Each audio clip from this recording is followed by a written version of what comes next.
ഇന്ന് ഇഹുവിന് ലഞ്ചിന് എന്താ കൊടുത്തെന്ന് നോക്കിയാലോ. ഇത് ഇഹുവിൻ്റെ ഫേവറേറ്റ് ഫുഡാണ്, പനീർ റൈസ് ആണ്. അപ്പം അത് നിങ്ങൾക്കും കൂടി ഞാൻ ഷെയർ ചെയ്ത് തരാൻ വിചാരിച്ചു. അതിനായിട്ട് നമ്മളോട് പനീർ എടുത്തിട്ടുണ്ട്.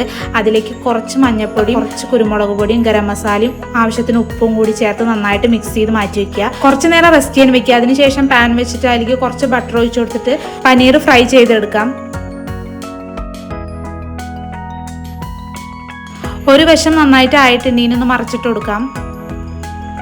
പനീർ ഫ്രൈ ചെയ്തെടുത്തിട്ടുണ്ട്. ഇനി അതിനുള്ള റൈസ് തയ്യാറാക്കാം. അതിന് വേണ്ടി കുക്കർ വെച്ചിട്ടുണ്ട്. അതിലേക്ക് കുറച്ച് നെയ്യ് ഒഴിച്ച് കൊടുക്കുക.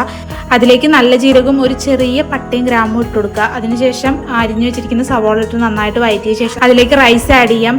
ആവശ്യത്തിനുള്ള ഉപ്പ് ഇട്ടിട്ട് നന്നായിട്ടൊന്ന് വേവിച്ചെടുക്കുക. ഒരു 2-3 വിസിൽ വരണ വരെ വെയിറ്റ് ചെയ്യാം. നന്നായിട്ടൊന്ന് വെന്തോട്ടെ. റൈസ് റെഡി ആയിട്ടുണ്ട്, നന്നായിട്ട് വെന്തിട്ടുണ്ട്. ഇതിലേക്ക് നമ്മൾ ഫ്രൈ ചെയ്ത് മാറ്റി വെച്ചിരിക്കുന്ന പനീർ ഇതേപോലെ ചെറിയ പീസസ് ആക്കി കട്ട് ചെയ്തിട്ട് അതിലേക്ക് ഇട്ട് കൊടുക്കാം.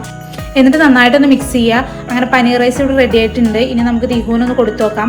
1 വയസ്സിന് മുകളിലുള്ള കുട്ടികൾക്കൊക്കെ ട്രൈ ചെയ്യാൻ പറ്റിയ ഒരു അടിപൊളി ഐറ്റമാണ്. ദിഹുവിന് എന്തായാലും നല്ല ഇഷ്ടമായിട്ടുണ്ട്. അപ്പോൾ എല്ലാവരും ഒന്ന് ട്രൈ ചെയ്ത് നോക്കുക.